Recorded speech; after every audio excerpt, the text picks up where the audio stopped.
하나님 말씀 보겠습니다. 요한계시록 22장 16절부터 봉독해 드리겠습니다. 찾으신 줄 알고 봉독합니다. 나 예수는 교회들을 위하여 내 사자를 보내어 이것들을 너희에게 증언하게 하였노라. 나는 다윗의 뿌리요 자손이니 곧 광명한 새벽별이라 하시더라. 성령과 신부가 말씀하시기를 오라 하시는도다. 듣는 자도 오라 할 것이요 목마른 자도 올 것이요 또 원하는 자는 값없이 생명수를 받으라 하시더라. 내가 이 두루마리의 예언의 말씀을 듣는 모든 사람에게 증언하노니 만일 누구든지 이것들 외에 더하면 하나님이 이 두루마리에 기록된 재앙들을 그에게 더할 것이요 만일 누구든지 이 두루마리의 예언의 말씀에서 제하여 버리면 하나님이 이 두루마리에 기록된 생명나무와 및 거룩한 성의 참여함을 제하여 버리리라. 이것들은 들을 증언하신 이가 이르시되 내가 진실로 속히 오리라 하시거늘. 아멘. 주 예수여 오시옵소서. 주 예수의 은혜가 모든 자들에게 있을지어다. 아멘. 사실은 지난주에 성탄절을 앞에 둔 사주를 가리켜서 따라서 대림절 또는 대강절 이렇게 얘기를 하거든요. 대림절이 더 좋은 표현인 것 같아서 대림절이라고 얘기를 합니다. 사주기 때문에 셋째 주가 성탄주일이 돼서 이미 지난주에 시작이 됐습니다. 그런데 오늘 이제 12월이니까 오늘 12월부터 제가 이 대림절에 대한 말씀을 나누고 또 대림절을 우리가 잘 준비하는 시간을 가지려고 합니다. 대림절이라고 하는 말은 헬라어의 무슨 단어에서 나오냐면 라틴어의 어드벤투스라고 하는 단어에서 나왔습니다. 영어로는 어드벤트, 무엇을 향해서 접근해 간다, 그런 뜻을 가지고 있습니다. 다시 말하면 예수님이 탄생하신 그 날을 향해서 접근해 가는 그 절기를, 사주간을 대림절이라고 얘기를 합니다.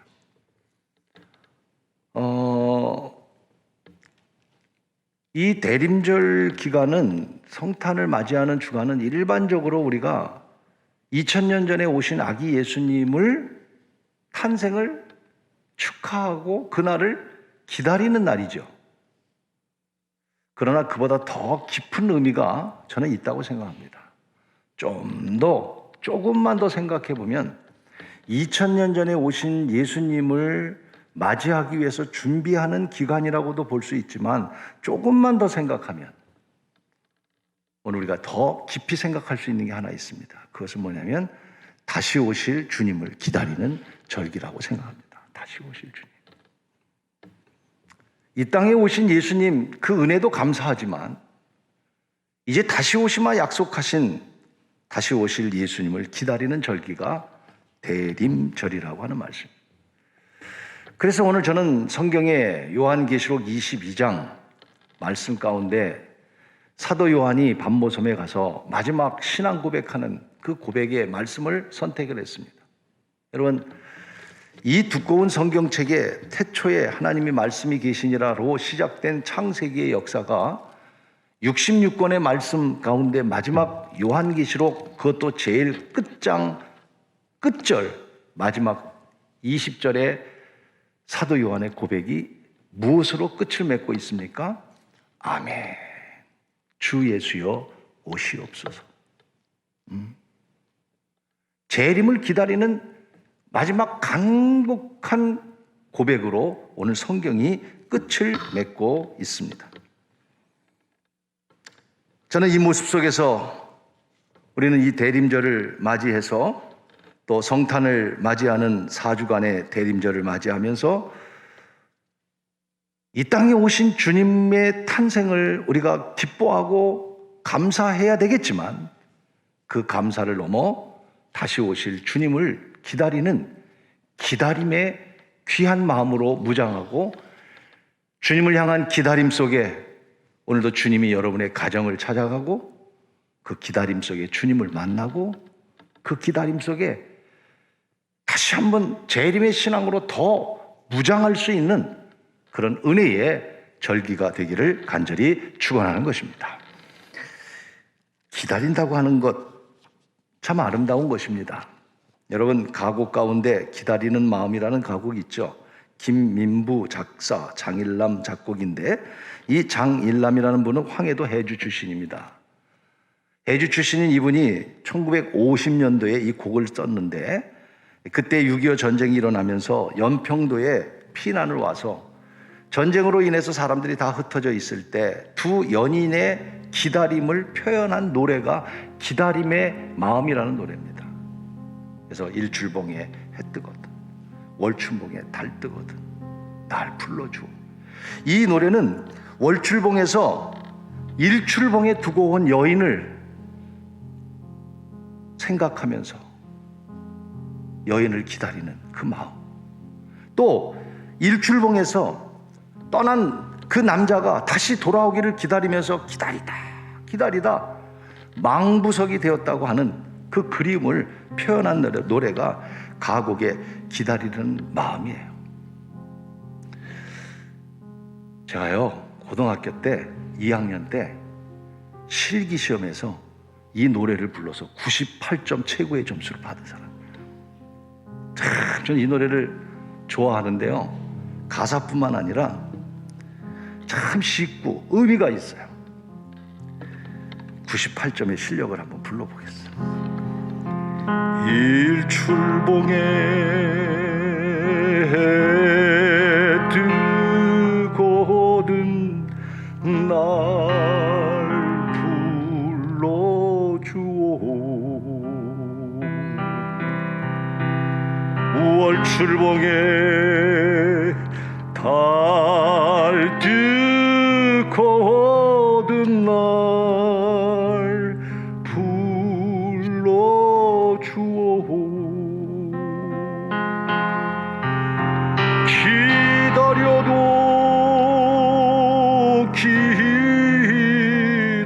기다려도 님 오지 않고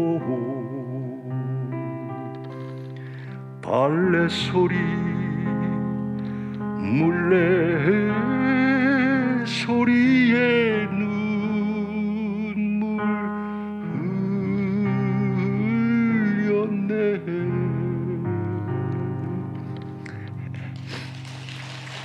이 찬송가도 아닌데 눈물이 나죠. 저는 요새 가끔 진짜 노래를 들으면서 눈물을 많이 흘립니다. 특별히 찬송을 부르면서. 어제도 뜻하지 않게 가족들이랑 같이 있다가 우리 막내가 참 좋은 노래 있다고 하나를 틀어 주더라고요. 보니까 김영흠이라고 하는 청년이, 가수가 부른 가족사진이라는 노래예요.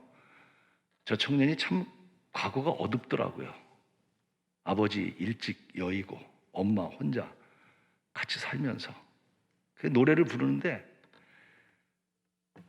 제가 눈물을 얼마나 많이 흘렸는지 몰라요. 사연이 있어요. 요새는 그 가수들이 노래를 부르는 것도요, 그냥 부르는 게 사연이 있으니까 참 감동이 되더라고요. 저는 이 기다림의 마음도 이제 그런 마음인데요, 서로 남녀 간에 기다리는 마음, 간절히 기다리는 마음. 여러분, 우리 신앙의 마지막 가장 큰 핵심이 뭐냐면 기다림이에요. 기다림. 극단적인 마지막은 뭐냐면 천국을 바라보는 마음이에요. 그것이 신앙의 가장 꽃이에요. 꽃.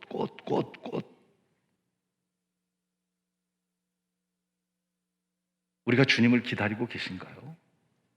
저는 이번 이 대림절을 맞이해서 예수님의 탄생을 우리가 축하하고 기다리는 것도 있지만 더 깊은 의미로 주님의 오심을 기다리는, 기다림 속에 살아가는 그런 믿음의 우리 모든 성도들, 준비된 하나님의 백성들이 되기를 간절히 축원하는 것입니다. 누구를 기다려본 적이 계신가요? 그런 경험이 있어요? 여러분의 삶 가운데 정말 진짜 물론 저도 여러분도 마찬가지겠죠. 뭐 가족들이 오래 떨어져 있다든가 또 아니면 어떤 뭐 좀 굉장히 기대하는 일이 있어서 기다린다. 그 정도는 있겠지만 간절한 기다림이 있었던 경험이 있는 분들이 있는지 모르겠습니다. 그렇게 오늘 이 시대는 많지는 않은 것 같아요. 저도 뭐 가족에 대한 그림에 대해서는 생각해 본 적이 있지만 뭐 그렇게 좋은 세상을 살다 보니까 기다림에 대해서 그렇게 뼈저리게 느끼는 적은 별로 없었던 것 같아요. 그런데 지금부터 약 한 19년 전, 20년 전 2001년도 뉴욕 타임즈에 그 아름다운 이야기가 하나 타임즈에 기록이 됐습니다. 그것은 우리 한국인 김창선 할아버지와 손순이 할머니의 아름다운 감동적인 얘기예요. 그 내용이 어떤 내용이었냐면 해방을 맞기 전에 41년도에 이 손순이라고 하는 할머니가 그 당시에는 16살이었어요. 3살 후에 이 김창선이라는 분을 신랑으로 맞게 됩니다. 근데 당시 일제시대이기 때문에 징용군으로 끌려가서 어디로 끌려가냐면 결혼한 지 한 달 만에 남편이 사할린으로 끌려갑니다. 사할린에 끌려가서 엄청나게 고생을 하고 45년도에 해방을 맞이하게 돼요. 해방을 맞았는데 사할린에 간 사람들이 한국으로 돌아올 수 없는 여러 가지 정치적인 여건이 됩니다. 여러분 아실 거예요. 그래서 사할린에 갔던 사람들이 거기서 결혼하고 살 수밖에 없게 된 거예요. 지금처럼 통신이 잘 된 시대가 아니었기 때문에 한두 번의 편지는 오고 갔지만 결국 생이별이 되고 말았어요. 생이별이 되다가 1998년도 우리 한국 정부의 노력으로 58년 만에 사할린의 사람들이 돌아오게 됩니다. 여러분 기억하실 거예요. 우리 주변에도 사할린에서 돌아온 분들 계실 거예요. 58년 만에 돌아옵니다.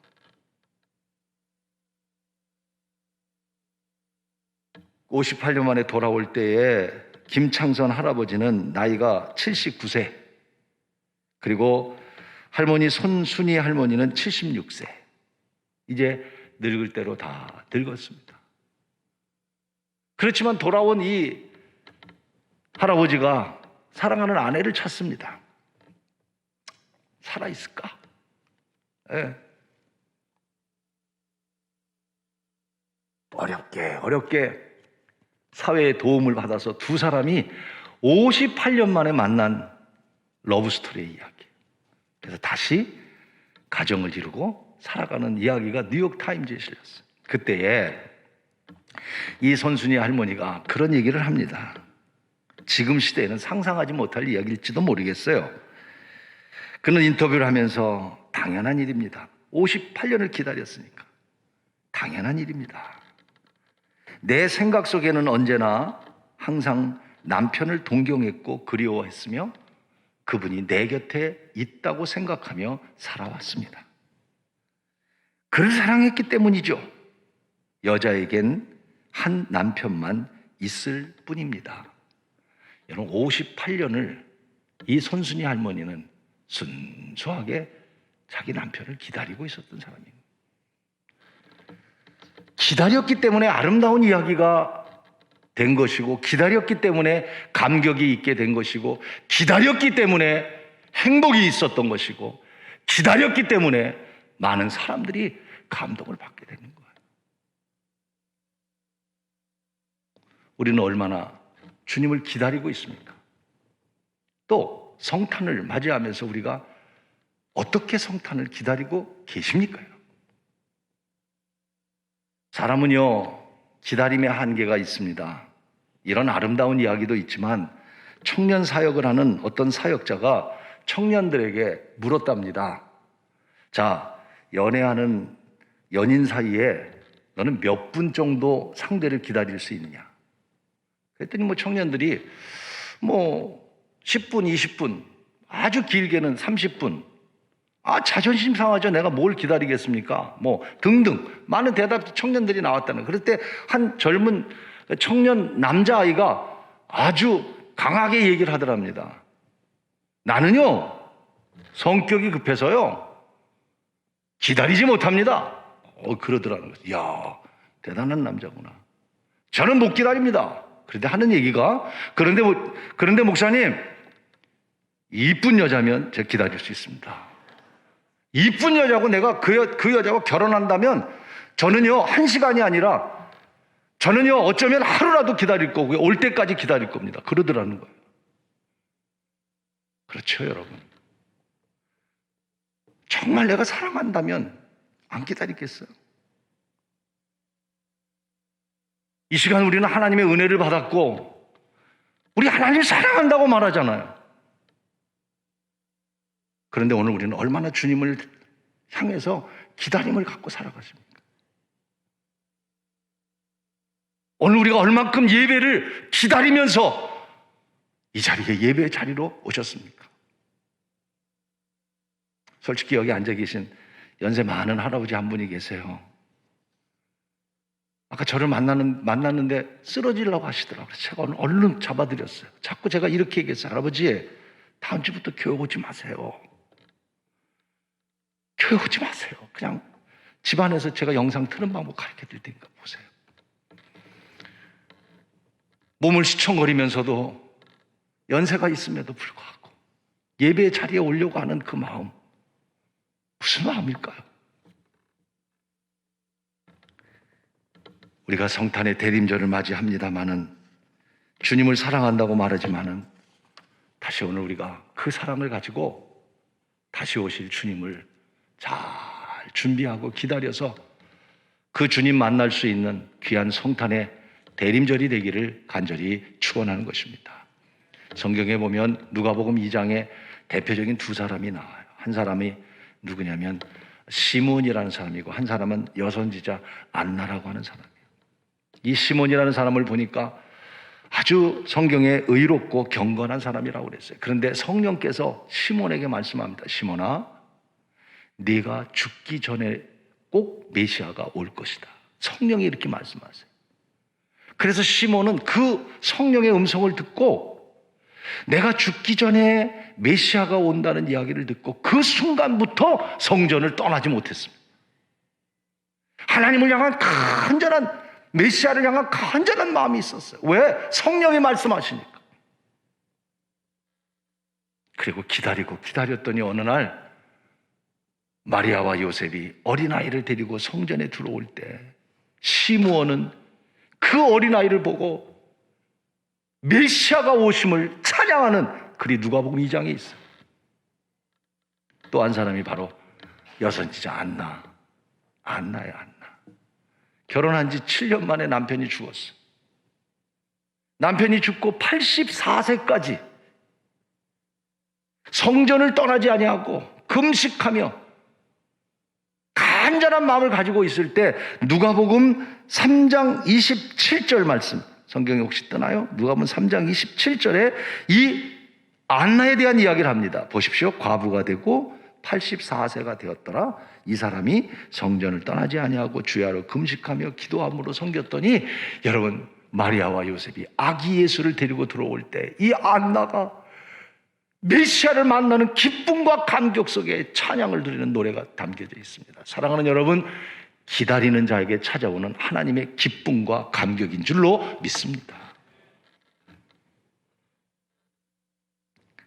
우리가 주님에 대한 사랑을 가지고 다시 오실 주님을 기대하면서 오늘 우리에게 닥쳐지는 시험을 이기고 우리가 오실 그 주님을 기대하고 기다리면서 힘들지만 유혹도 물리치고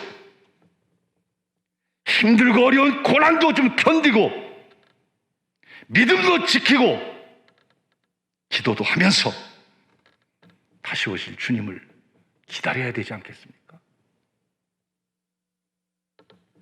아브라함은 25년을 기다렸습니다. 아브라함은 25년을 기다렸어요. 약속하셨지만 아들 이삭을 얻기까지 25년을 기다렸더니 하나님이 약속의 아들을 주셨어요. 모세는요, 광야로 도망가서 40년을 기다렸습니다. 지쳤어요. 하나님이 부르실 때 난 못 가요. 이제 안 가요. 그러나 하나님은요, 40년 동안 기다린 모세를 통해서 민족을 구원했습니다. 요셉은 형들에 팔려서 애굽에 가서 13년을 기다렸습니다. 마음속에 분노가 있었고요, 형들에 대한 미움이 있었지만 13년 동안 정말 하나님만 바라보며 기다렸더니 하나님께서 요셉을 통해서 가족을 구원하셨습니다. 여러분, 가정을 위해서, 자녀를 위해서 얼만큼 기다리고 있습니까? 하나님 나라를 위해서 얼마나 우리가 기다리고 있습니까? 주님의 오심을 우리는 얼마나 정말 믿음을 가지고 기다리고 있습니까? 야곱은요, 자기 속이기도 했지만 야곱은 외삼촌 집에 가서 3번이나 속습니다.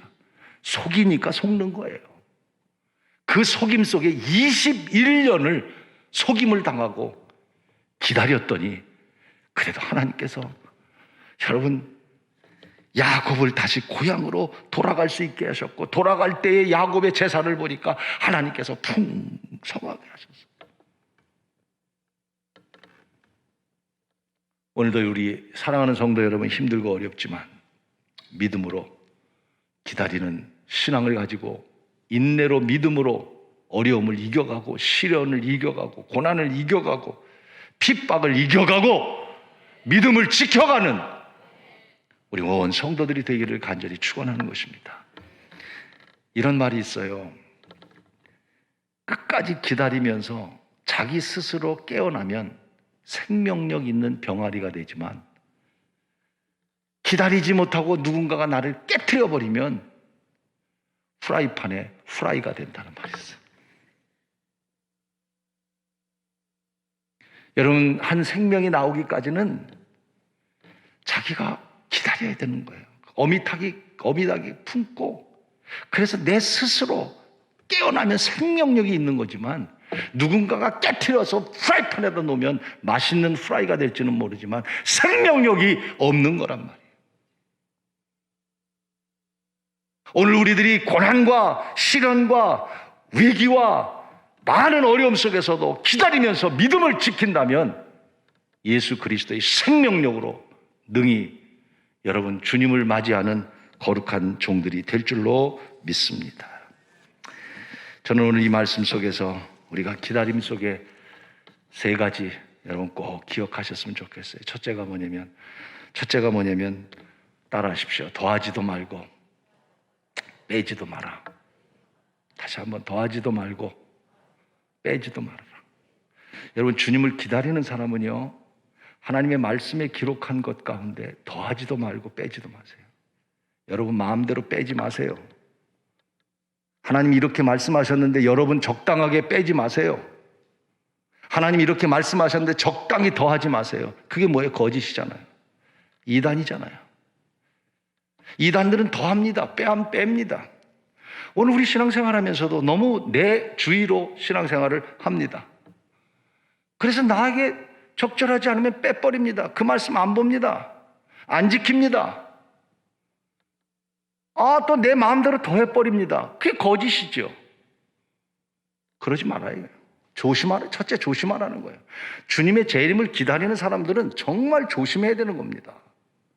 그리고 하나님 말씀이 어떻게 말씀했는가를 올바로 깨닫고 그 말씀대로 1.1획도 부족하지만 그 말씀대로 살려고 힘쓰며 조심하는 성도가 되기를 축복하는 것입니다. 거짓이 뭐예요? 더하고 빼는 거 아니에요? 이번 주에 제 친구 목사님이 전화 왔어요. 목사님, 김 목사님, 신년께 코로나가 돌았다면서요? 에? 그 뭔 소리야? 지금 소문이 팍 났는데 신현동에. 들으신 분들 계실지 모르겠어요. 뭔 소리요? 뭐 반주자가 걸려서 지금 온 교회가 다 걸렸다는데요. 알고 봤더니 우리 반주자님의 학원의 학생의 친구가 그 엄마가 걸려서 이제 이렇게 내용이 그런 거예요. 그래서 이제 알아봤더니 음성이 났고 아무런 그런 것이 없었다. 여러분, 거짓이 뭐예요? 듣고 나면 자꾸 더해요. 저도 지금 더하고 있거든요. 그 친구는 저에게 이렇게 얘기했어요. 코로나가 돌고 있다며? 그런데 나는 코로나가 다 걸렸다며? 그렇게. 저도 더하고 있어요. 거짓이 그거예요. 신앙생활은 더하고 빼는 걸 잘하셔야 돼요. 여러분 마음대로 더하고 빼면 안 돼요. 그러면 오늘 성경이 말씀합니다. 더하면 여기에 기록된 재앙을 너에게 더할 것이고, 빼면 새 예루살렘에서 너희를 제하여 버릴 것이다. 사랑하는 여러분, 거짓에 속지 않는 여러분이 되기를 축복합니다. 두 번째로, 오늘 우리가 주님의 오심을 기다리는 사람으로서 두 번째 가질 자세는 20절에 이렇게 말씀하셨어요. 아멘. 주 예수의 오시옵소서. 두 번째가 여러분 뭐냐면 아멘. 믿음을 가지시기를 바랍니다. 아멘의 뜻이 뭐예요? 그대로 될 줄로 믿습니다. 여러분의 입술 속에 아멘이 넘치기를 바랍니다. 어떤 일이 있을 때마다 아멘. 주님이 말씀하시면 아멘. 믿으라는 말이에요. 믿음을 가지라는 말이에요. 아멘의 뜻이 그 뜻이에요. 긍정적이라는 말이에요. 토마스 해리스라고 하는 학자가 사람을 네 종류로 얘기를 했어요. 첫째는 이런 사람이에요. I am not okay. You are not okay. 이 사람은 어떤 사람이냐면 세상을 비관적으로 보는 거예요. I am not okay. 나는 못해. 너도 안 돼. 이 세상에 되는 거 아무것도 없어. I am not okay. You are not okay. 모든 것들을 비관적으로, 염세적으로 바라봐. 난 아무것도 못해. I am not okay. You are not okay. 아무것도 세상에 되는 이런 사람. 두 번째, I am not okay. You are okay. 이런 사람은 누구냐면 자기 자신을 학대하는 소극적인 사람. 나는 못해. 근데 왜 저 사람은 잘하지? I am not okay. You are okay. 아, 저 사람은 저렇게 잘하는데 나는 할 수 없어. 나는 못할 것 같아. 두 번째 사람. 세 번째 사람. 이런 사람이 있습니다. 요사이는 이런 사람이 제일 많은 유형이죠. I am okay. You are not okay. 굉장히 교만한 사람입니다. 세상에 나보다 다 못한 놈들이야. I am okay. You are not okay. 다른 사람은 아무것도 못해. 내가 최고지. 그저 자기 중심으로 자기만 뭐 하는 것처럼. 오늘 우리가 그런 유형이 제일 많죠. I am okay. You are not okay. 그러나 여러분, 네 번째 사람은 이런 사람입니다. I am okay. You are okay. We are all okay. 나도 너도 우리 함께 긍정적인 사람입니다.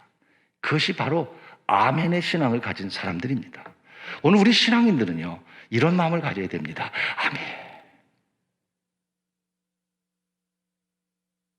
하나님께서 내가 속히 오리라 하니 사도 요한이 고백합니다.